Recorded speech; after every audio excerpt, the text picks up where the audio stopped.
are and will remain a welcoming, inclusive, and safe place for all, regardless of your sexual orientation, gender identity, or immigration status. The federal government does not dictate what we teach and does not write our curricula. We do that here in California. The federal government sets the floor of what education law requires. In this case, that floor and can demand better, can provide for more. In California, our ceiling is sky high, and it'll stay that way. California DOJ, especially the members of our Civil Rights Enforcement Section, or CRES, are here to make sure of it. We still need to begin with the fact that the right to education and equal protection under the law is protected by the U.S. Constitution. The California Constitution, in addition, provides a separate, strong protection, making it clear that transgender and gender nonconforming individuals are a protected class who cannot be discriminated against. That includes forced outing policies that target transgender and gender nonconforming students. Forced outing policies discriminate against vulnerable students, violate their right to privacy, and make them vulnerable to emotional, psychological, and physical harm. That is all a direct contradiction to a school's duty to protect and educate all students. We've already gone to court on this matter, and we have won in this matter.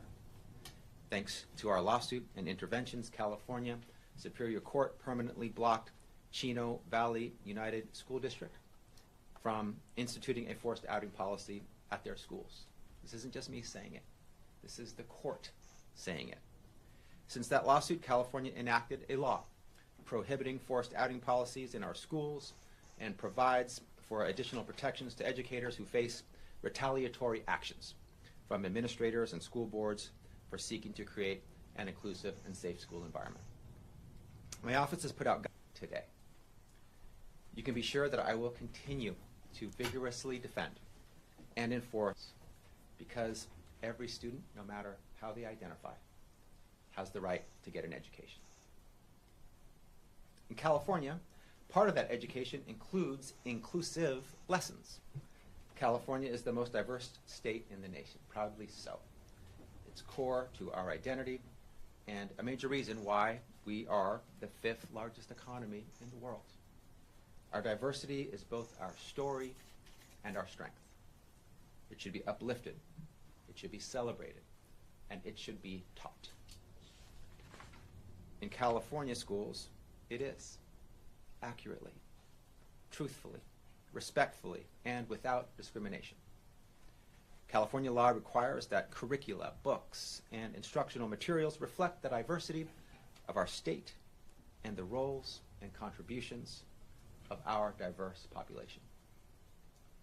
All genders and races, persons with disabilities, and all ethnic, cultural, religious, and socioeconomic status groups. Our laws prevent schools from censoring inclusive and diverse perspectives. They also outline requirements for comprehensive and inclusive sexual education and ethnic studies courses. These laws protect against bias, against bigotry, and against discrimination in the classroom. They teach our children to see all perspectives, to value all people, and help foster a sense of belonging in the classroom. They're foundational to providing a well-rounded education that prepares our students for the real world and creates a respectful, equitable, and inclusive society where all can thrive as they are. My office has put out legal guidance on our requirements for inclusive curricula for schools, educators, and parents who want to learn more. Regardless of what our president says or does, California's education standards will remain high. I'll continue to protect our teachers as they should to begin with. Thank you to all of our teachers. And I'll continue to protect our children in their pursuit of an education. That extends to the work my office is doing to protect immigrant students and families. Again, I know there is some confusion when it comes to the President's immigration-related orders. I want to clear some of that up. This is especially important in our state where 11 million immigrants call California home, each deserving of every opportunity to pursue their California dream, including providing their children with a safe education. I'll repeat, in California, all students have the right to an education, regardless of their immigration status or the immigration status of anyone in their family. Every child and family also has the right to keep their education records and personal information confidential. Families should know that they don't have to share passports, visas, or a social security number, or even citizenship information to enroll their child in school. Schools must accept a variety of documents from a parent or guardian proving the child's age and residency, and schools are not required of their child's directory information. And they can update their child's emergency contact information, including secondary contacts, to identify a trusted adult guardian who can care for their child if they are detained or deported. All of this and more is outlined in the Guide for Students and Families that my office has put out in multiple languages and is available to the public. The Trump administration's decision to abandon longstanding federal policy that strictly limits immigration enforcement within sensitive places like schools is deeply disappointing and very concerning. We cannot stop the federal government from using their resources for federal immigration enforcement or stop them from accessing public areas of sensitive places like schools. For example, a school parking lot or a front lobby. But let me be clear.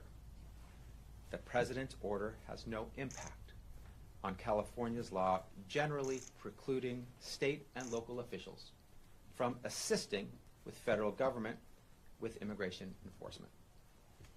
The federal government cannot commandeer us, conscript us, state and local law enforcement or state public institutions to carry out their inhumane policies. They may do their job lawfully, but they cannot force the state or local law enforcement agencies to do their job for them.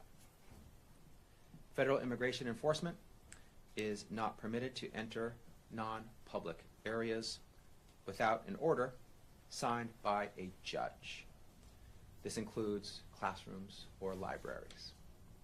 We put out step-by-step guidance for schools and educators on what to do if immigration enforcement shows up on campus. The school should alert their local educational agency administrator and legal counsel immediately.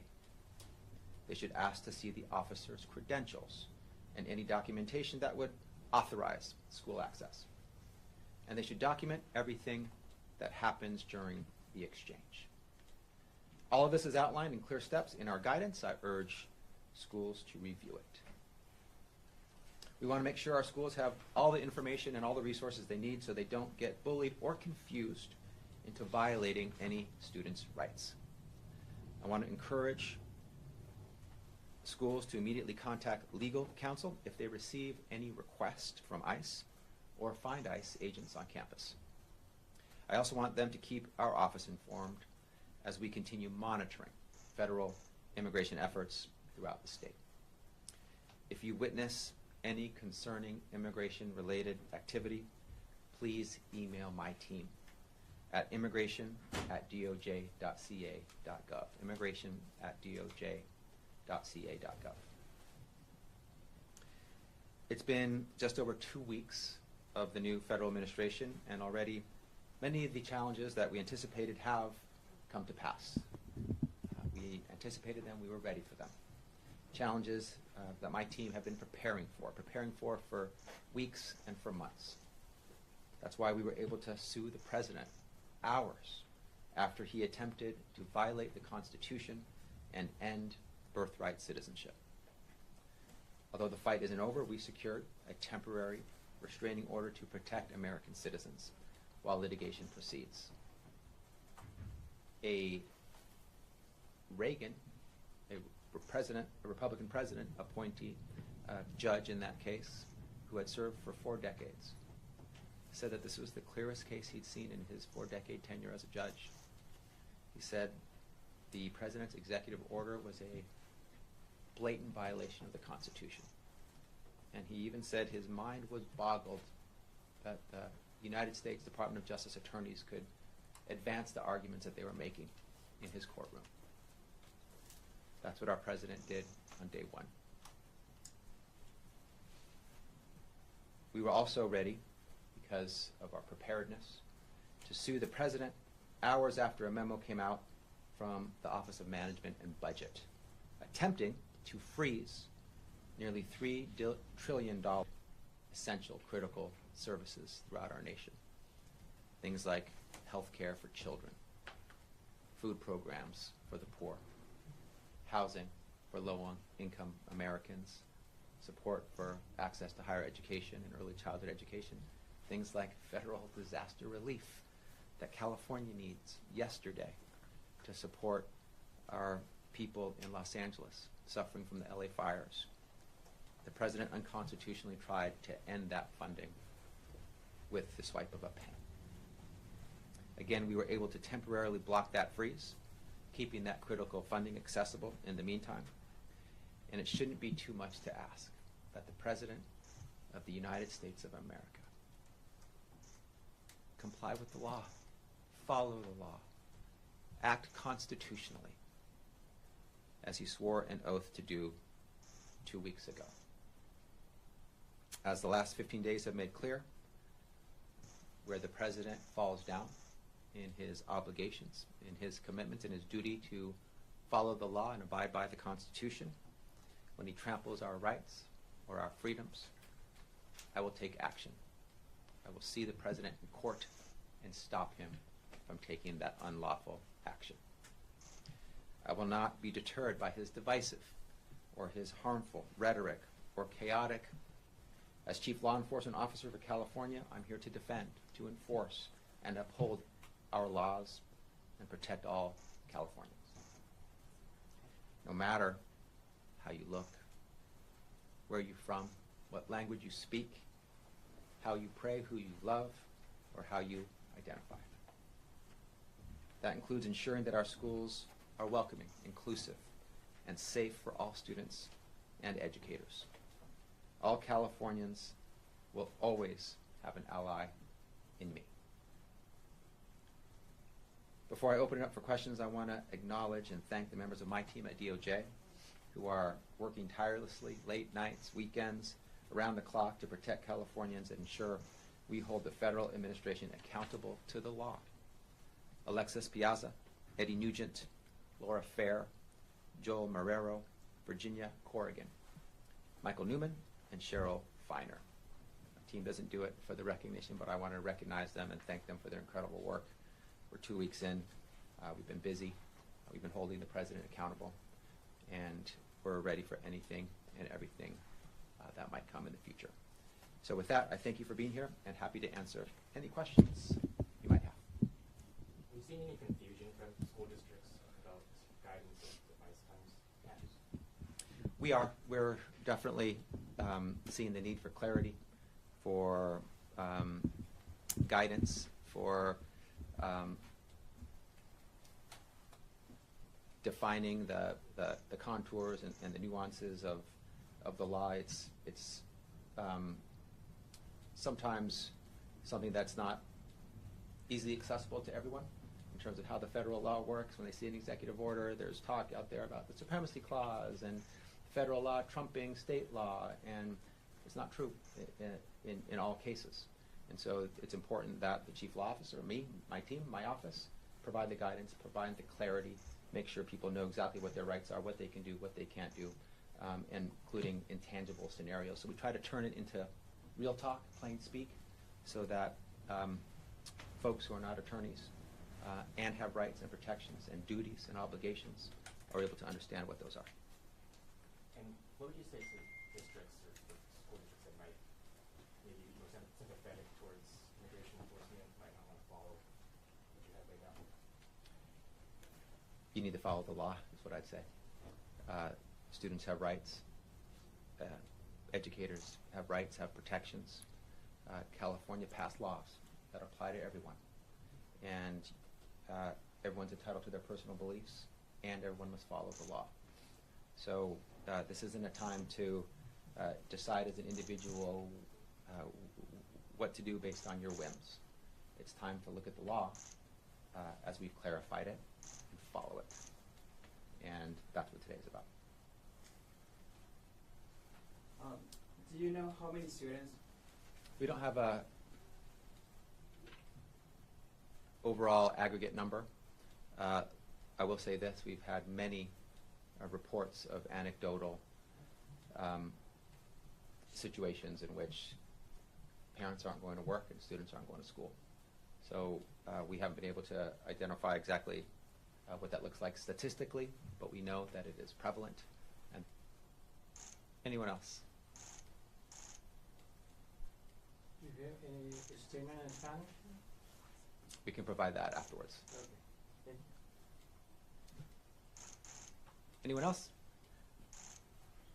Thank you all for coming.